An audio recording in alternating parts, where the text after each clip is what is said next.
हाय, मी विनायक। आजचा आपला हा शो खास शो आहे, कारण आज आपण साजरा करणार आहोत आपल्या लाडक्या सचिनचा वाढदिवस, आणि तो सुद्धा दस्तूर खुद्द मास्टर ब्लास्टर सचिन रमेश तेंडुलकर बरोबर। सचिनला आपल्या सगळ्यांच्या वतीने आपण सुरुवातीलाच लाख लाख शुभेच्छा देऊयात। आपल्याला माहिती आहे, सध्या वाढदिवसाला रिटर्न गिफ्ट देण्याची एक पद्धत असते, आणि सचिनने सुद्धा त्याच्या या वाढदिवसानिमित्त आपल्याला एक रिटर्न गिफ्ट दिलंय। काय आहे सचिनचं हे रिटर्न गिफ्ट, ते आज आपण पाहणार आहोत आजच्या आपल्या या खास शो मध्ये।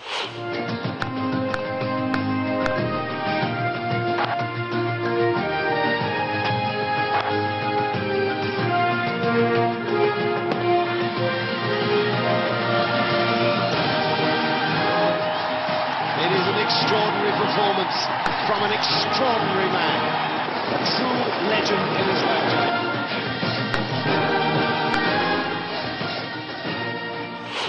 सचिनचा वाढदिवस हा तसा क्रीडाप्रेमींसाठी राष्ट्रीय उत्सव असतो, पण जल्लोषाच्या याच माहोलमध्ये सचिनने आपल्यातील सामाजिकतेचं भान हे अगदी आवर्जून जपलेलं आहे, आणि त्यासाठी पुन्हा एकदा त्यानं निवडलं ते IBN लोकमतचं त्याचं स्वतःचं हक्काचे व्यासपीठ।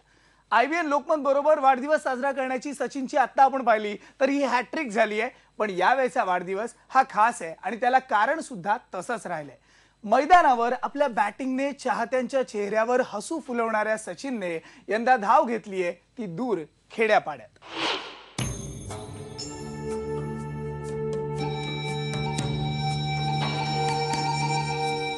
डोंगराच्या खोऱ्यात वसलेलं, जंगलाच्या दाटीत लपलेलं कोणतंही आदिवासी खेडं असावं असंच हे गाव। कारवीच्या भिंती, कौलारू छत आणि वर्षानुवर्षाचं गांजलेपण। नाशिक पासून अवघ्या 50 किलोमीटरवर असलेलं हे वेळुंजे गाव। 18 अंधार त्यांच्या 5वीलाच पुजलेला। दिवस मावळला की गावात असतं ते फक्त मिट्ट काळोखाचं साम्राज्य। ठिकठिकाणी अर्ज करून, नेते मंडळींना विनंती करूनही गावकऱ्यांच्या वाट्याला आला तो फक्त अंधार। वीज त्यांच्यापर्यंत कधी पोचलीच नाही। केलती ना, मागणी केलती, सरकारकडे मागणी केलती आम्ही। त्यांना 2-3 टाइम आम्ही असे आदेश पाठवले, आम्ही असे रिपोर्ट पाठवले, वेदी बनवली 4-5 इथे शेतकऱ्यांची, पण त्यांनी काय आम्हाला काही लाईटीची बंदोबस्त काही केली नाही आम्हाला त्यांनी। पण म्हणतात ना, भगवान के घर देर है अंधेर नहीं। अचानक गावचं चित्र पालटलं। कौलारू छतावर सोलारचं पॅनल बसलं। कारवीच्या मांडवात सोलारचा बल्ब लटकला आणि चुलीजवळचा अंधार हटला। लखम्याचा अभ्यास रात्री उशिरापर्यंत होऊ लागला। आम्हाला म्हणजे लईच अडचण येत होती, आणि लाईट भेटले त्याच्यामुळे मग आमची पोरं रातभर अभ्यासही करीत आहेत। परत आम्हाला राखेला पैसा आता लागत नाही। राखेला नव्हतं भेटत, आणाय लांब जायचा, येळही जायचा, पैसा जायचा। तर लाईट नव्हती तेव्हा घरामध्ये दरवाजे उघडे ठेवायचो आम्ही। दरवाजे उघडे ठेवल्यानंतर मग साप वगैरे आले ते आम्हाला चावायचे, आणि लाईट बसल्यानंतर मग आम्ही आता अंगणामध्ये सुद्धा बाहेर सुद्धा बसू शकतो। मध्ये लय गरम होतं ना, मग आता आम्ही लाईट लावून बाहेर बसतोय। एखाद्याला साप चावला, विंचू चावला तर आता आम्ही ती लाईट घेऊन दवाखान्यात सुद्धा त्यांना उजेड घेऊन जातो सांगा त्यांना। सोलारच्या या दिव्यांनी वेळुंजेच्या या आदिवासी पाड्यांवर आशेचा प्रकाश आणलाय, पण त्यांना माहित नाही या प्रकाशाचा स्रोत कोण आहे। व्हिडिओ जर्नलिस्ट हेमंत बागुलसह दीप्ती राऊत, IBN लोकमत, नाशिक। वेळुंज मधल्या या आदिवासी पाड्यात हसू फुलवणारा हा प्रकाशदूत नेमका कोण आहे हे सांगतायत आमचे consulting sports editor Sunandan Lele. त्यामुळे थेट जाऊयात सुनंदनकडे। Sunandan, over to you. नमस्कार, मी सुनंदन लेले। IBN लोकमतच्या या खास कार्यक्रमामध्ये तुम्हा सर्वांचं स्वागत। माझ्यासोबत सचिन तेंडुलकर आहे। सचिन तेंडुलकरचा आज वाढदिवस आहे, 40वा वाढदिवस आहे, आणि आपल्याला माहिती आहे की हा वाढदिवस तो आता गेले काही वर्ष खूप वेगळ्या पद्धतीने साजरा करतो। एका वर्षापूर्वी सचिनने वाढदिवस हा पॅराप्लेजिक रिहॅबिलिटेशन सेंटरच्या लोकांबरोबर अरे लाईट कसे काय गेले, काय मूर्खपणा आहे। सॉरी, तू एवढा पॅनिक कशाला झालास? लाईट 2 सेकंदासाठी फक्त गेली तर तू पॅनिक होतोयस। ॲक्च्युली ह्या प्रोग्रामवरती मी एक मेसेज देऊ इच्छितो की आपल्या भारतात असे बरीचशी गावं आहेत जिकडे संध्याकाळी 6:30 नंतर 6:30-7 नंतर ज्या वेळेला सनसेट होतो त्यानंतर इलेक्ट्रिसिटीचा काही संबंध नसल्यामुळे घरात अजिबात लाईट नसतो. जोपर्यंत सनराईज होत नाही तोपर्यंत त्यांच्या घरात अंधार असतो असा. जो इथे लिटरली 2 क्षणासाठी झालाय. मला फक्त हाच एक मेसेज द्यायचा आहे इथे की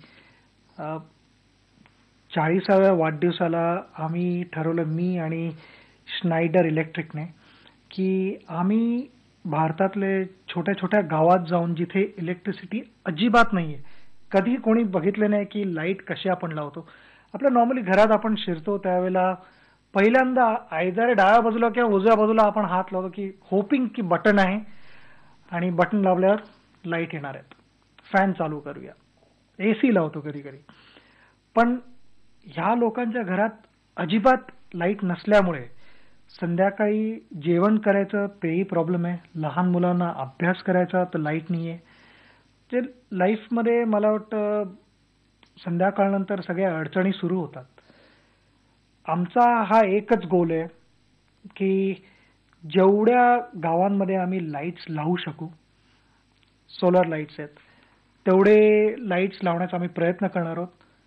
हे भरपूर हा प्रोजेक्ट भरपूर मोठा आहे की यांना फक्त मी किंवा स्नायडर इलेक्ट्रिक आम्ही दोघांनी किती प्रयत्न केले तरी आपल्या देशात एवढी गावं आहेत की भरपूर लोकांना पॉसिबली आम्ही त्यांच्यापर्यंत पोहोचूच नाही शकणार आहोत.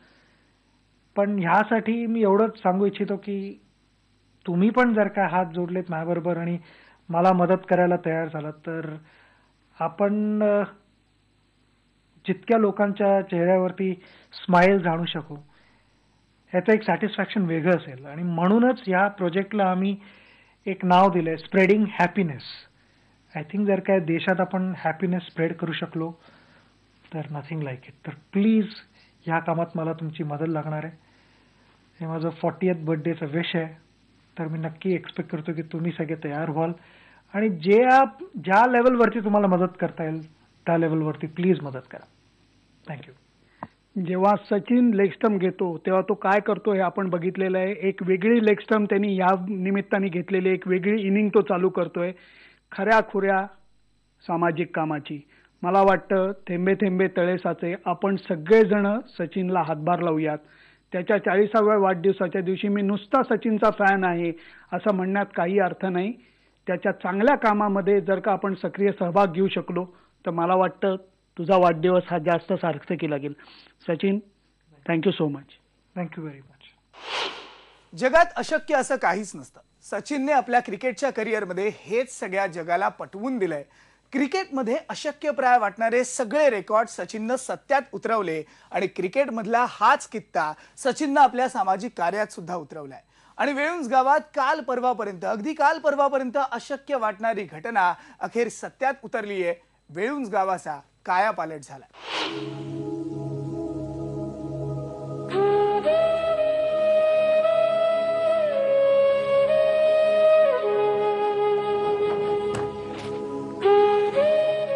सूर्यमाळाला का इस्त्री चटवायची, दिवाबत्ती लावायची, स्वयंपाक करायचा, धूर लागतो, लई त्रास होतो. सगळे गावांना बायांना त्रास होतो स्वयंपाक करायला. यांच्या प्रार्थना देवाने ऐकल्या.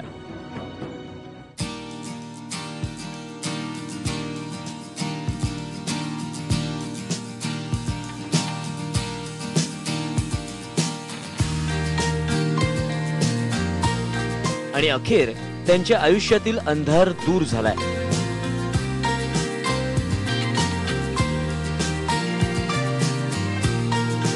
त्यांच्या घरातील अंधार दूर करत इंडियानं त्यांचं आयुष्य प्रकाशमान केलंय.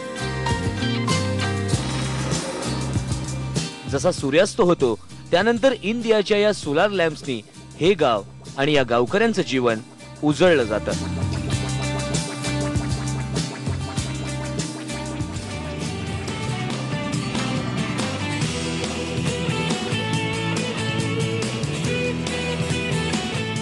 लाईट आली तर आम्ही जेवणा स्वयंपाक करतो. स्वयंपाक जोडायचा आम्हाला कवा आम्ही स्वयंपाक करतो. आणि लाईट नव्हती तर आम्हाला दिवसाच आम्ही स्वयंपाक करायचो. आता लाईट आली, हिंदी लाईट आली तर आता स्वयंपाक करतो आम्ही. जेवतो, खावतो, झोपतो, पोरा सोरा खेळता, पोरा अभ्यास करता. मजा चालली आता. स्प्रेडिंग हॅपीनेस या प्रोजेक्टमधला पहिला पायलट प्रोजेक्ट हा नाशिक जिल्ह्यातील वेळुंजे गावी सचिननी आणि स्नायडरनी केलेला आहे. त्या गावची दृश्य आपण पाहिली. दीप्ती राऊतनी काय तिथं जाऊन लोकांची बातचीत केली हे आपण पाहिलं. सचिन, वेळुंजे गावच्या लोकांसाठी तू काय म्हणशील? तर मला ह्याचा आनंद आहे की आमचा पहिला प्रोजेक्ट वेळुंजे गावात झालेला आहे आणि तुमच्या आनंदात सहभागी होऊ शकलो ह्याचा पण मला आनंद झाला आहे. माझ्या वतीने मी एवढं सांगू शकतो की मला ज्या वेळेला वेळ मिळेल त्यावेळेला मी एकदा नक्की येईन. संध्याकाळी हे नवीन लाईट्स लावलेल्या त्या लाईट्सच्या खाली बसून तुमच्याबरोबर जेवायला नक्की येईन. वेळुंजे गावच्या रहिवाशांनो, लक्षात घ्या, नुसताच तुमच्या आयुष्यात प्रकाश आलेला नाहीये, तर जातिवंत प्रकाश हा सुद्धा तुमच्या बरोबर येणार आहे, तुम्हाला भेटायला येणार आहे. हे त्यांनी इन अ वे प्रॉमिस केलंय. वेळ मिळेल तेव्हा आपण ही संधी नक्कीच घेऊया. तुमच्याबरोबर जेवण करण्याची सचिननी प्रॉमिस दिलेलं आहे, त्याचाही आनंद घेऊयात. सुनंदन, सचिन जेव्हा वचन देतो तेव्हा त्याची पूर्ती सुद्धा करतो. तुम्हा दोघांबरोबर वेळुंज गावात प्रकाशाचा हा जो उत्सव आहे तो साजरा करण्यासाठी IBN लोकमत सुद्धा सज्ज असणार आहे. पण सचिन, IBN लोकमत तर्फे आणि आमच्या सगळ्यांतर्फे वाढदिवसाच्या तुला पुन्हा एकदा खूप खूप शुभेच्छा आहेत. IPLच्या या सगळ्या धामधुमीमधून वेळात वेळ काढून तू आमच्या बरोबर पुन्हा एकदा हा वाढदिवस साजरा करतोयस. आणि हो सुनंदन, तुम्हाला सुद्धा धन्यवाद, कारण का हे खास गिफ्ट जे आहे ते तुम्ही आम्हाला दिलंय त्याच्याबद्दल. पण यानंतर आपण इकडे एक ब्रेक घेऊन पुन्हा भेटणार आहोत. पण ब्रेक नंतर पाहणार आहोत गेल्या वर्षी सचिनने त्याच्या वाढदिवसाला पॅराप्लेजिक जवानांबरोबर धमाल मस्ती केली होती. एक ब्रेक घेऊन पुन्हा भेटूयात, पण ब्रेक नंतर हीच धमाल मस्ती बघूया.